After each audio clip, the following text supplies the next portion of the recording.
Est-ce qu'on peut commencer? Alors, je vous annonce que c'est comme un go que j'ai pris de la part de l'Esprit. La prochaine fois, ce sera vraiment dans la conférence des pasteurs. Dieu m'a permis maintenant de commencer à dire aux hommes de Dieu comment les choses se passent spirituellement. Commençons par le commencement. Retournez-moi les notes. Dis à ton voisin, il y a 5 dieux. Alors, pour bien comprendre le prophétisme, si je me remettre un bémol, si je devais enseigner sur le ministère prophétique, je n'aurais pas dit ça.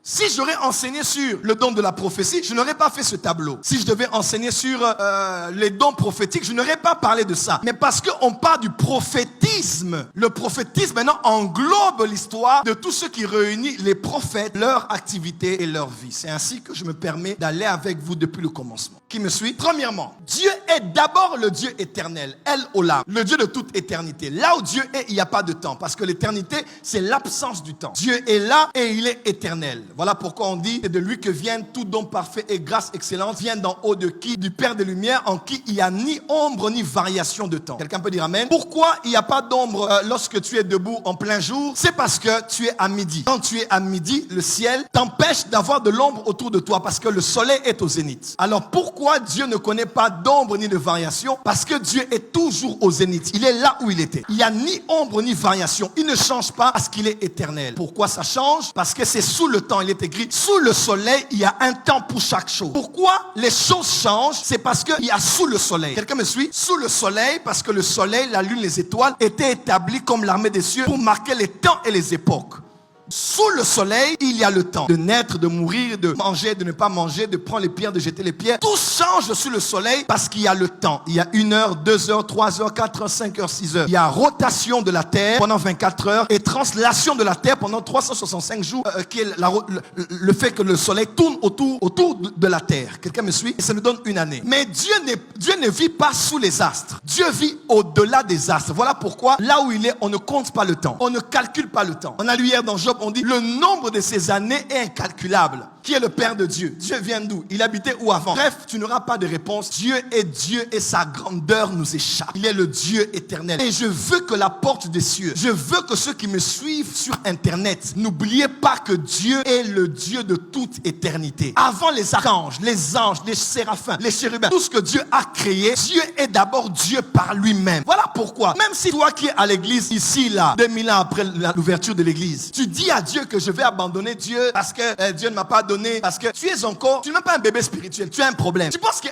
être qui est sans même les séraphins, les chérubins, a besoin de toi pour être Dieu? C'est toi qui as besoin de lui pour être toi. Dieu est Dieu avec toi, il est Dieu sans toi. Il est Dieu avec ton adoration, il est Dieu sans ton adoration. Parce qu'avant que les adorateurs du ciel existent, il était lui-même Dieu suffisant lui-même. Voilà pourquoi on ne peut pas prendre Dieu et le mettre face à un message MP ça que j'attends, ou au loyer de mon église, ou un fiancé qui m'a quitté. Dieu est plus que ça. Et même si Satan t'attaque, mari de nuit, femme de nuit, oh Nzamekita, délivre-moi de ce mari de nuit. Dieu ne viendra jamais de là où il est pour descendre te libérer d'un sorcier de la famille. Il n'a pas le temps pour ça. Quand Lucifer s'est rébellé, Dieu n'est pas descendu. Michael a dit, là tu blagues avec qui ici? Il a dit, Père, reste sur ton trône. Nous on va s'occuper de lui. Tu as mis le sceau à la perfection sur lui, mais on va le prouver. Parce que Satan n'est pas l'ange le plus puissant au ciel. Quand il était Lucifer, on l'a pris, on l'a précipité, on l'a jeté à terre malgré qu'il est puissant. Regardez comment les bébés spirituels chrétiens le chassent aujourd'hui. Sors là-bas, il sort. Partez là-bas, il part. Il a été ridiculisé. Dieu n'a ni séraphin, ni chérubin, ni ange, ni Bible. Il n'y avait pas de Bible là-bas. Pas de Bible, pas de culte, pas d'église, pas de rien. Dieu lui-même avec lui-même. Père, Fils, Saint-Esprit. Dans le conseil de sa propre volonté, Dieu était là. Alors Dieu a dit, on va commencer à créer. Et Dieu a créé ce qu'on appelle la création angélique. C'est là maintenant que Dieu, de là où il était, Dieu a décidé maintenant de créer. Dieu a aussi créé les cieux qu'on appelle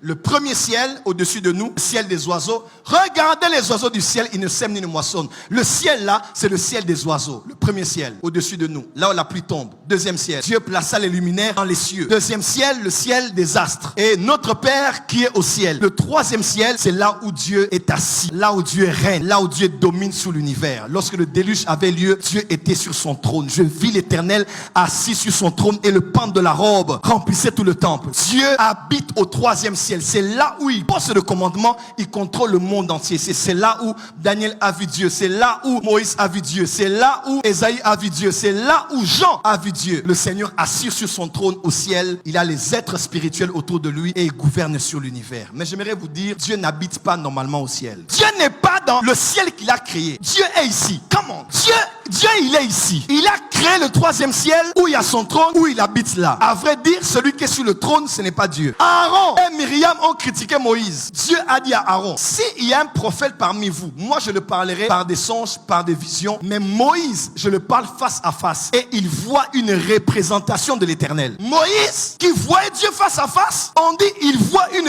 représentation de l'Éternel. Sur le trône là, c'est au fait une représentation de l'Éternel. Voilà pourquoi tous ceux qui sont allés au ciel n'ont pas vu Dieu avec la même image. Certains ont vu Dieu comme un agneau, d'autres ont vu un lion, d'autres ont un nuage, d'autres ont vu un vieux, d'autres ont vu le feu, d'autres gens ont vu un agneau et le lion. Pourquoi? Ils ont vu des représentations de l'Éternel. Je vais chez le prophète Gratien, chez lui à la maison. Je vais chez lui, je le verrai. Tu vas chez lui, tu le verras. Papa Lambert va chez lui, Pasteur Lambert va chez lui, il le verra. Pasteur Paul va, on ne verra que la même personne. Pourquoi dans la Bible c'est différent? Tous ceux qui voient dans la maison de Dieu voient quelqu'un de différent à chaque fois. Parce qu'ils voient tous une représentation. Dieu a pris une émanation de sa personne. Une représentation de l'Éternel, c'est toujours lui. Mais c'est lui en condensé. Parce que l'Éternel, on ne peut pas le faire asseoir sur une chaise. On ne peut pas faire asseoir Dieu sur une chaise. Tu sais, notre problème, Pasteur Lambert, on croit que Dieu est un homme. Dieu est comme ton oncle, ta tante. On appelle ça en science l'anthropomorphisme. Attribuer à une divinité les attributs d'un humain. Oh, Moïse a vu son dos. Toi, tu crois que Dieu a un dos?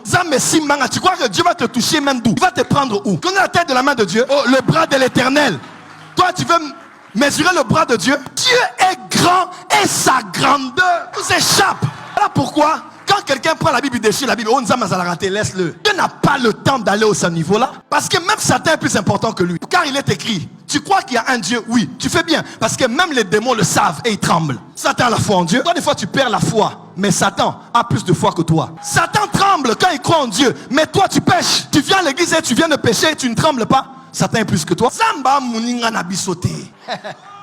Sur le trône là, il n'y a pas Dieu. Il y a la représentation de Dieu. Voilà pourquoi dans Jean 1 verset 13 à 14 on dit, nul œil n'a vu Dieu. Aucun ange n'a vu Dieu. Même Lucifer n'avait jamais vu Dieu. Paul dit à Timothée, il dit, il habite une lumière inaccessible. Aucune des créations de Dieu, même les plus anciennes, n'ont pu voir Dieu. Voilà pourquoi, quand Jésus-Christ est venu, il est écrit, nul œil n'a vu Dieu, mais seul le Fils unique, qui est lui-même Dieu, qui vient du sein du Père, c'est lui qui nous l'a fait connaître. Parce que Jésus est l'image visible du Dieu invisible. Nous les hommes, nous habitons dans le monde visible. Nous sommes dans le monde visible. Les anges sont dans le monde invisible. Donc, nous, on ne voit pas les anges, mais les anges, l'homme habite dans le visible. L'ange habite dans l'invisible, mais Dieu n'habite pas dans l'invisible. Dieu habite dans l'invisible de l'invisible. Donc, même les êtres que nous ne voyons pas, eux aussi ne peuvent pas le voir lui. Est-ce que je peux avancer? Voilà pourquoi je vous dis, Dieu n'est pas juif. Dieu n'est pas chrétien. Il est au-delà de ce... Voilà pourquoi, prophète Jimmy, on doit arrêter de mettre Dieu dans une boîte. Oh, tu connais Dieu? Oh, comment on ne parle que d'elle maintenant? Elle est élevée comment? Papa, tu connais Dieu? Dieu, c'est un mystère. Voilà pourquoi tu ne peux pas laisser Dieu et aller toucher au fétiche. Non. Tu ne peux pas laisser l'Éternel et aller te prosterner devant une petite statue que quelqu'un a coupé. Et tu es là-bas. Hébré. Dieu crée l'homme et la femme. Dieu a créé du premier jour au 6e jour. Et puis Dieu a créé l'homme. Pourquoi Dieu s'est reposé le 7e jour? Pas parce qu'il était fatigué, mais parce que le 6e jour, il avait créé un nouveau créateur. C'est ainsi que Dieu a créé le sable, mais l'homme a créé le verre. Dieu a créé le tronc d'arbre et l'homme a créé la table. Dieu a créé l'orange, l'homme a créé le jus d'orange. Dieu a créé l'arbre, l'homme a créé des billets de banque. Dieu a créé le pétrole, l'homme a créé le plastique. Dieu a créé le pétrole, l'homme a créé le carburant. Parce que l'homme est un nouveau créateur. L'homme maintenant, il ne barra pas comme Dieu. Il ne crée pas à partir du néant. Il crée à partir de ce qui est. Il y a tsar comme Dieu. Il crée à partir de quelque chose. Et l'homme a été créé. Mais maintenant, dans la dispensation, dans le temps, il se révèle comme le créateur. Il descend un peu à notre niveau. Et on dit, l'homme a été créé un peu inférieur aux anges. J'ai beaucoup de choses à vous dire, mais vous ne pourrez les porter. Quand Dieu est dans une dispensation, il fait prévaloir un régime.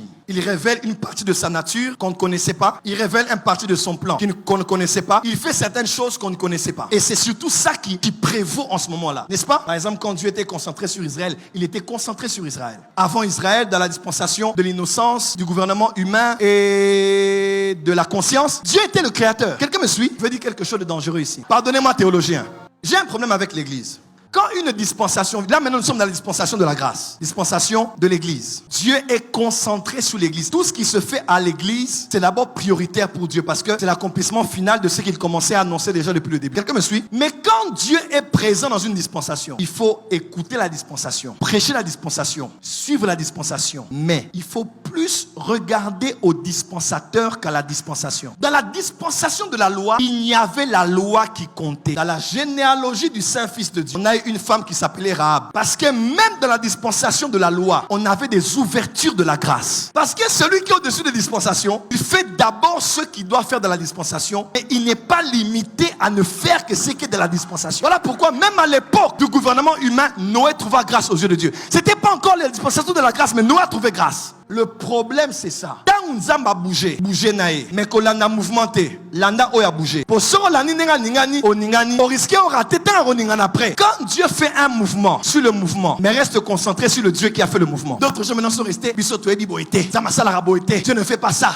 Parce que vous êtes habitués à ce que Dieu faisait. Le plus grand obstacle au Dieu que tu dois connaître est le Dieu que tu as connu. Le plus grand obstacle au Dieu que tu dois connaître est le Dieu que tu as connu. Depuis que nous prions, on n'a jamais vu quelqu'un prier et quelqu'un vomir un crapaud. Depuis l'époque d'Adi Nabala, ça s'est jamais fait. Ce n'est pas parce que ça ne s'était pas fait que ça ne se fera pas. L'Éternel n'est pas limité. Jésus doit guérir un malade. Il dit, malade, viens, lève-toi, va te laver aux eaux qu'on appelle Siloé. Alors que envoyer veut dire angelos. Alors que angelos veut dire ange. Et s'il se pourrait que Jésus connectait cet homme à l'ange des eaux? Parce que dans l'Apocalypse, on dit qu'il y a aussi l'ange des eaux. Je n'ai pas dit que c'est ça, j'ai une supposition. Pourquoi Jésus doit utiliser l'eau? Parce que le Dieu créateur a créé l'eau. Même dans l'église, il peut utiliser l'eau quand il veut soigner un chrétien. Voilà pourquoi nous ne sommes pas des chrétiens. Moi, je ne suis pas de la religion chrétienne. Je suis disciple de Jésus. Enlevez-moi dans vos pentecôtistes et tout ça. Ça ne sauve pas. Je veux être comme Jésus. Le mot chrétien ne vient pas du Saint-Esprit. Ça vient des païens à Antioche qui ont dit ceux-là sont comme Jésus. C'est les chrétiens qui sont orgueilleux. Les catholiques attaquent les protestants. Les protestants attaquent les catholiques. Les catholiques attaquent les kimanguistes. Mais papa, ça ne sauve pas. Jésus ne viendra pas prendre les papiers en tête de nos églises. Jésus ne viendra pas prendre les logos qu'il y a dans nos églises. Jésus viendra prendre les rachetés qui ont été sauvés par la foi en Jésus et qui ont lavé leur robe. Je ne suis pas de la religion chrétienne. Je suis disciple de Jésus, Yeshua. Et moi, je crois au Dieu éternel qui s'est révélé pleinement en Jésus-Christ. Que je suis, il est mon maître. Il n'y a pas d'autre maître, c'est Jésus. Ce maître-là, Jésus, c'est lui Jésus l'éternel. C'est